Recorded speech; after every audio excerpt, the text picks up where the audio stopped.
felony or misdemeanor, the EMS office know and give them the documentation that they need.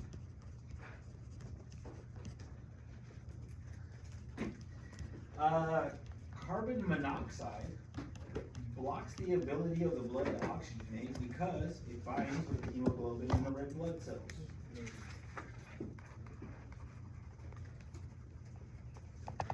Are you voice doing it? Okay. It's binding with the Hemoglobin. Which of the following signs would indicate that your partner is experiencing significant stress? I'm gonna go with hair loss. Oh, not an option. So, isolation from the rest of the crew. If your partner isolates from the rest of the crew, it's a sign of significant stress.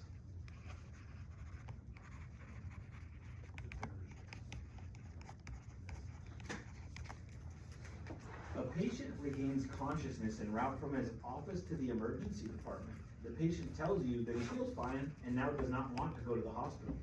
Under these circumstances, you should assess whether the patient's mental condition is impaired. Okay.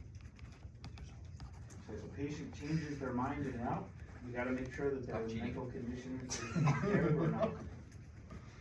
That's just A&O status? Yes. The official transfer of patient care does not occur until the EMT gives an oral report to the emergency room physician or nurse. You gotta give a transfer of care for it to be official. And the eagle has to fly over. Which of the following statements is not appropriate to document in the narrative section of a PCR? And the answer would be, quote unquote, general impression revealed that the patient was intoxicated. We would not put that in the narrative section of the PCR.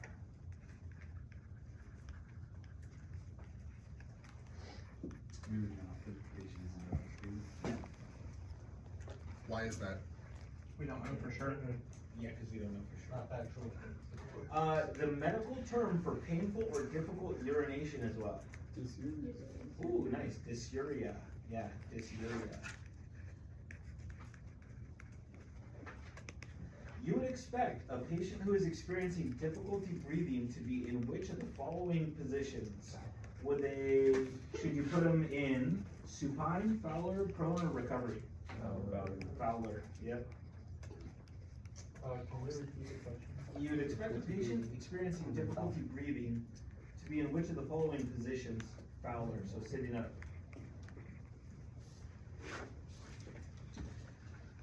What are the two components of the central nervous system? brain and spinal cord. That's it, brain and spinal cord.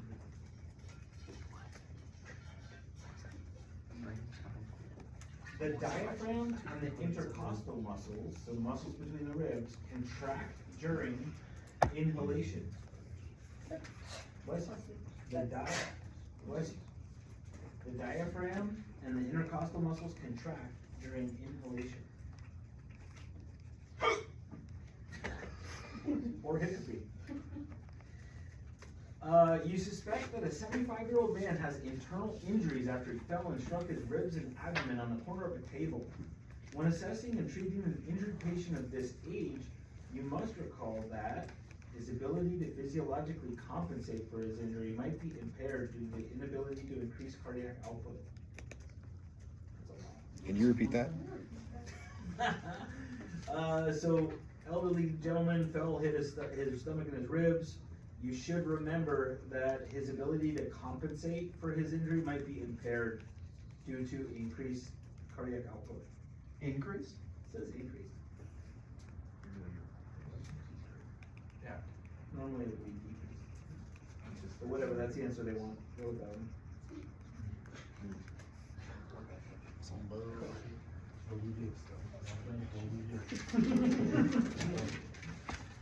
Upon arriving at the, why are there so many scenarios? Upon arriving at the scene of a motor vehicle crash, you find a single patient still seated in the car. There is no scene hazard. As you approach the vehicle, you know the patient is semi-conscious and has a large laceration to the forehead. You should direct your partner to apply manual inline support of the patient's head. Basically, direct your partner to hold C-spot. A team of EMTs is caring for a critically injured patient. The team leader advises the EMT that transport will not begin until the patient's closed forearm fracture is splinted. Utilizing the crew resource management model, the EMT should advise the team leader that immediate transport is more important than splinting. Could you repeat the question? Your team leader, I'm paraphrasing here. Your team leader is prioritizing splinting over transport of a critical patient. The most important thing is to advise them that life overlimb, essentially. Transport is more important for a critical patient than splinting. Upon arriving at the scene of a motor vehicle accident, wait a minute, that's the same thing question. Sorry.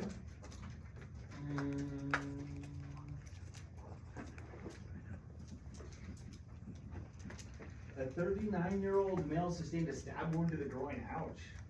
That for the 1%.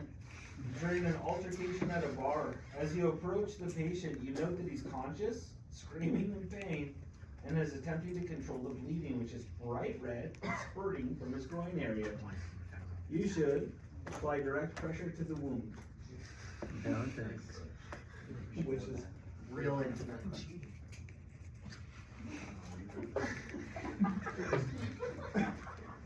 An elderly patient has fallen and hit her head. As you assess her level of consciousness as unresponsive using the AL218 scale, your initial care should focus on airway, breathing, and circulation.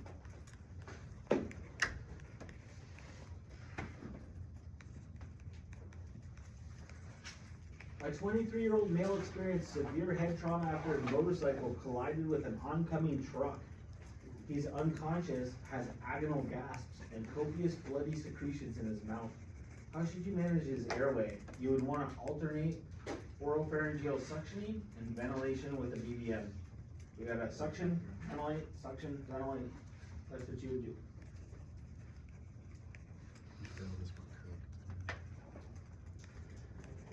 A 31-year-old female is experiencing an acute asthma attack. She's conscious and alert but in obvious respiratory distress. After assisting with her with a prescribed meter dose inhaler, you should reassess the patient and then document her response to the medication.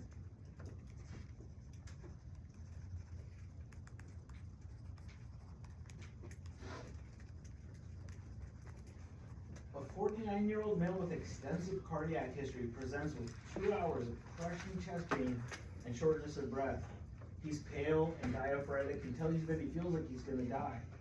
His medications include nitro, Viagra, enalapril. His blood pressure is 140/90.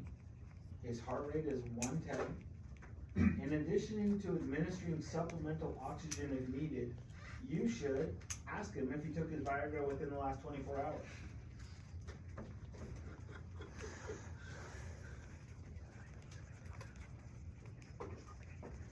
A 25-year-old unrestrained female struck the steering wheel with her chest and her car hit a tree while traveling at a high rate of speed. She has signs and symptoms of shock that you suspect are the result of an intrathoracic bleed. Which of the following interventions will provide this patient the greatest chance of survival? Rapid transport to a trauma center.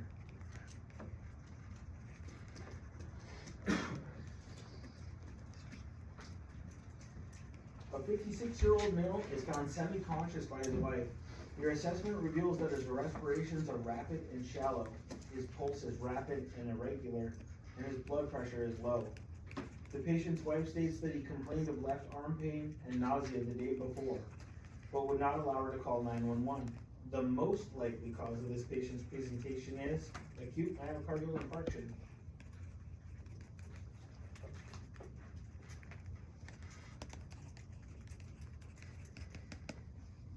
When ventilating an apneic patient with a BBM, you should deliver each breath while watching for adequate chest rise.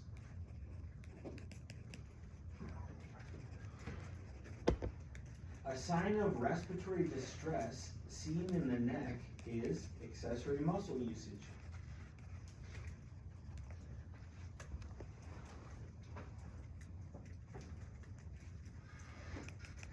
The determination of whether a medical patient is a high priority or low priority transport is typically made when the primary assessment has been completed. Remember, you do your ABCs, then your transport decision.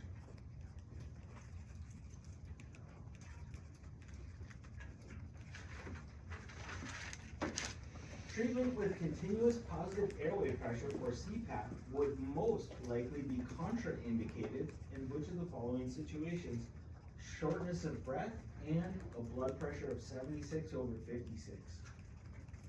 So remember, hypotension is a contraindication to CPAP.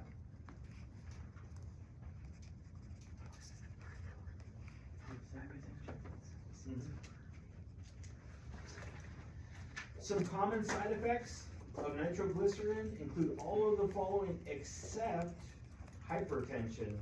It will not raise blood pressure. What does nitro do to blood pressure? It lowers it, yep. So hypertension is not a side effect of nitro. Which of the following conditions would be least likely to mimic the signs and symptoms of a stroke? Hypovolemia. Low blood volume would not look like a stroke. An intracranial bleed would. A postictal state after a seizure would. Hypoglycemia would. But hypovolemia would not.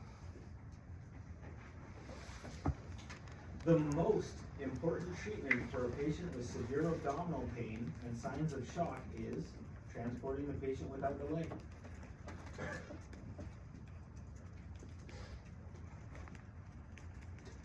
You're treating a 40-year-old male with a documented blood sugar reading of 480. The patient is semi-conscious and breathing shallowly and is receiving assisted ventilations from your partner. You should recognize that definitive treatment for this patient includes, what's the definitive treatment for hyperglycemia? Insulin. Insulin, yep.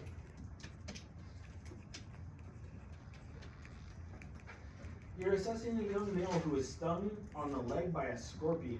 He is conscious and alert, his breathing is regular and unlabored. Blood pressure is 122/64, so all of the vitals are good. Assessment of his leg reveals a wheal surrounded by an area of redness. He states that he had a bad reaction the last time. He's like, oh, these fucking guys are getting stung. He was stung by a scorpion and carries his own auto injector. Recognizing that everything's pretty much good right now, you should apply oxygen as needed, clean the area with soap and water or a mild antiseptic, and get him to the hospital. Sometimes people mistakenly choose to put a cold pack on it. Why would you not want to put a cold pack on a scorpion sting? It's gonna shunt that toxin towards the core. Yeah, so just give oxygen, clean the area with soap or water, and then get him to the hospital. A 25-year-old man overdosed on heroin and is unresponsive. Breathing is slow and shallow, and he's bradycardic. He has track marks on both arms. The EMT should insert a nasal airway and ventilate with a BPM. Once appropriately managed, consider administration of Narcan or naloxone.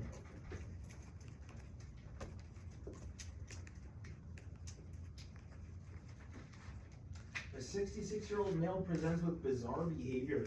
His daughter states that he did not seem to recognize her and was very rude to her.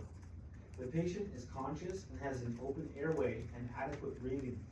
You should ask the daughter how her father normally behaves to figure out his baseline. If a woman with vaginal bleeding reports syncope, the EMT should assume that she's in shock. Can you repeat that one? If a woman with vaginal bleeding reports syncope or passing out, the EMT should assume that she is in shock.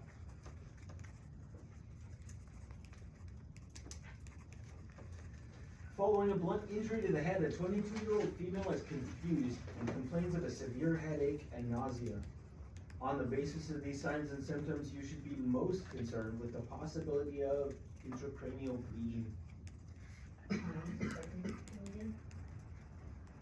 Severe headache and nausea after a head trauma. You should suspect intracranial bleeding.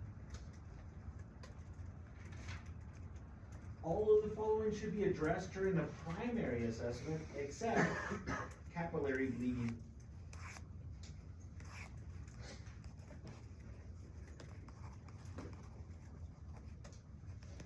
Which of the following statements regarding electrical burns is correct?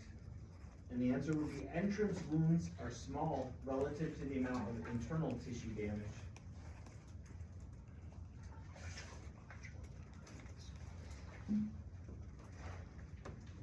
A factory worker was splashed in the eyes with strong acid chemical. He complains of intense pain and blurred vision. Your ambulance does not carry bottles of sterile saline or water. You should irrigate both eyes continuously for 20 minutes with plain water.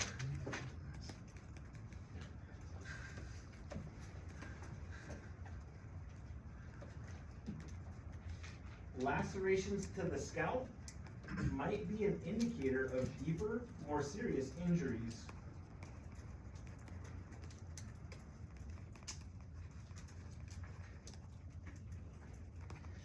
Immediate death from blunt chest trauma following a motor vehicle crash is most often the result of traumatic aortic rupture.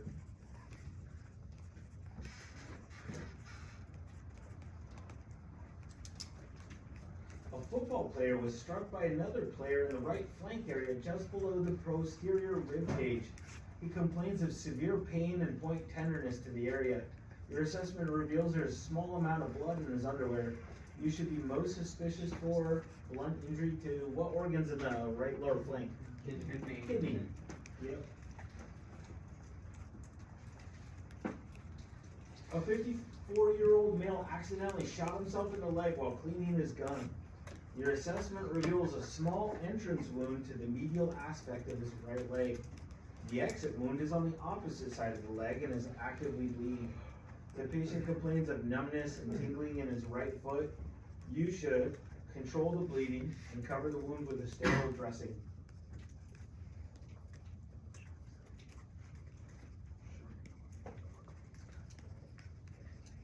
The EMT must assume that any unwitnessed water-related incident is accompanied by a possible spinal injury.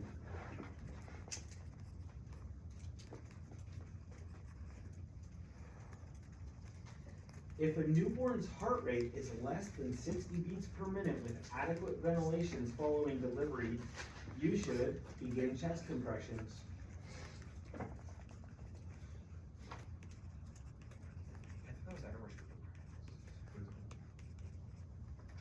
The components of the pediatric assessment triangle are appearance, work of breathing, and skin circulation.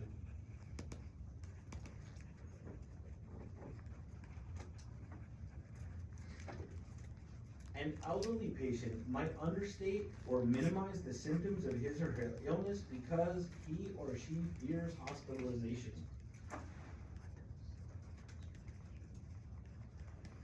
If hydroplaning on the ambulance occurs, what's hydroplaning? Tires lose traction or contact with the water in the road. If hydroplaning occurs on the ambulance, the driver should gradually slow down without jamming on the brakes.